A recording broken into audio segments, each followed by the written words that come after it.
Salam dostlar, hər vaxtınız xeyir olsun, hər gününüz xeyirli, uğurlu açılsın inşallah. Allah hər birinizə can sağlığı versin, Allah Teala hər birinizdən razı olsun.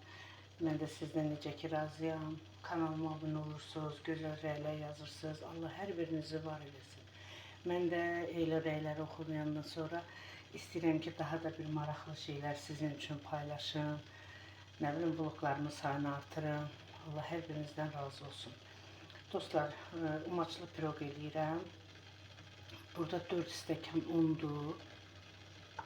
Sonra 2 stəkan yarım şəkər tozudur.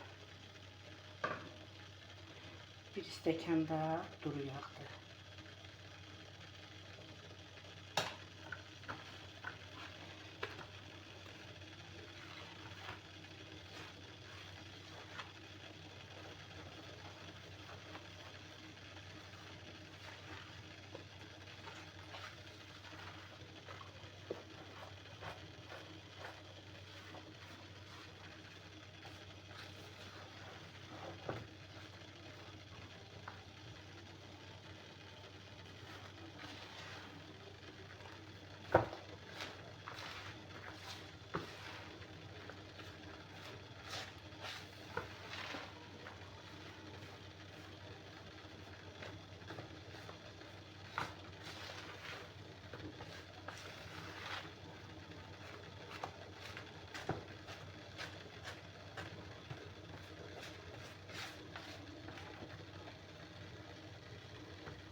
Dostlar, gördünüz, yağ, şeker, un karıştı birbirine.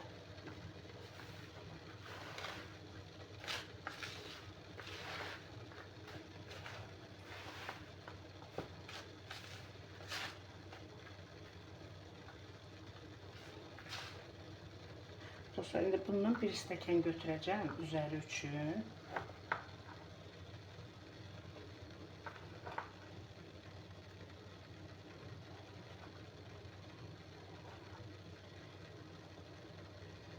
Bu bir stəkanı götürdüm üzəri üçün.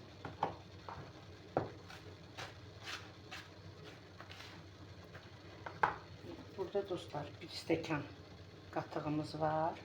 Məndə qaymaqlı qatıq var idi.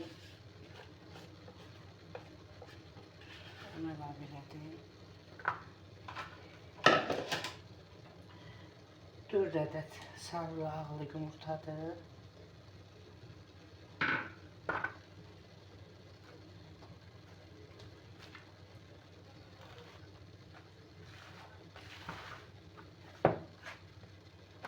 Sonra dostlar bir çay kaşığı belə çaylı sodadır. Çox dökməyəcəm, azı bir çay kaşığı. Sonra bir paçka da vanilindir.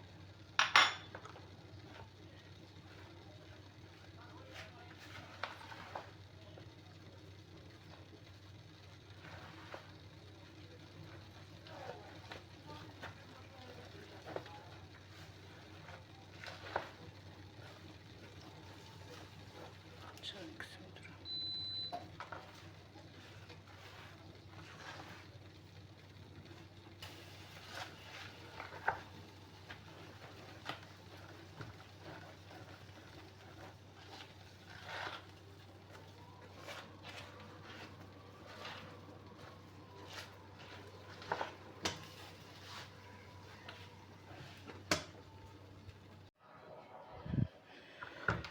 Dostlar, karıştırdım, hazırdır. Böyle bir kütle alınacak. Şimdi koyun bunu buraya.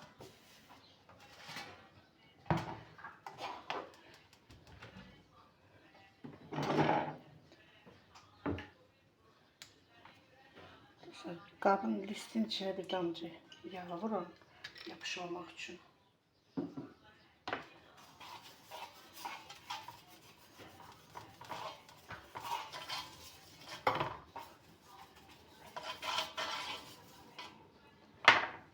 Kütlen əlavə edirəm qaba.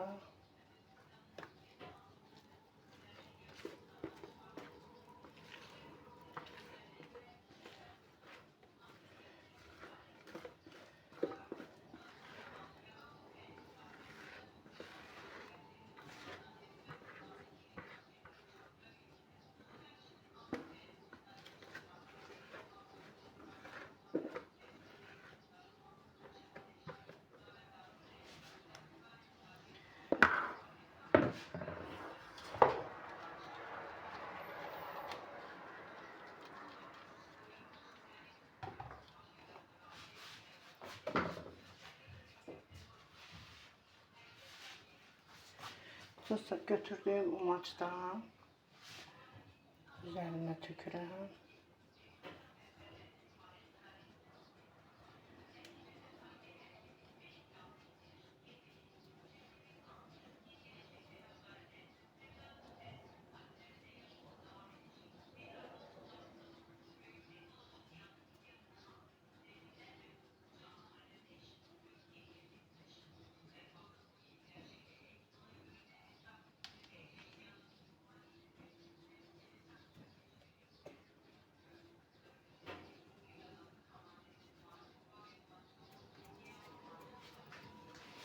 Hə dostlar, hazırdır. İndi qoyacağım 180 dərəcədə pişsin. Dostlar, piroqum hazırdır. Biraz duxovkamın yeri mənim narahatdır deyib. Ona görə bir tərəfi biraz nazik çıxıb. Yəni bax bu cürə soysun. İnşallah doğrayıb içərisində göstərəcəm sizə. Çox asan başa gəlir. Çox nətər deyim, yeməyə də yaxşıdır da, dadlıdır yəni. O sadə piroqdansa belə daha dadlı olur, qəşəng olur. Siz də hazırlayarsınız inşallah. İndi doğrayacağım, soyusun. Doğrayacağım, göstərəcəm içərisində. Baxın ki, necə pişib diş-dişdir.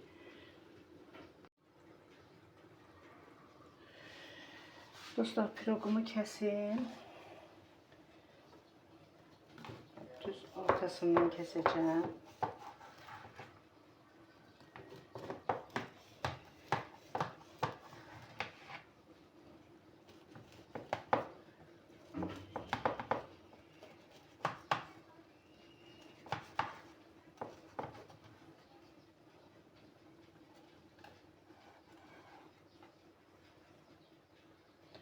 Düz ortasından çıxartdım dostlar. Baxın, görün necə gözəldir, diş-dişdir.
Dostlar, doğradım. İçerisinde gördüğünüz, burayı tekrar çekeyim.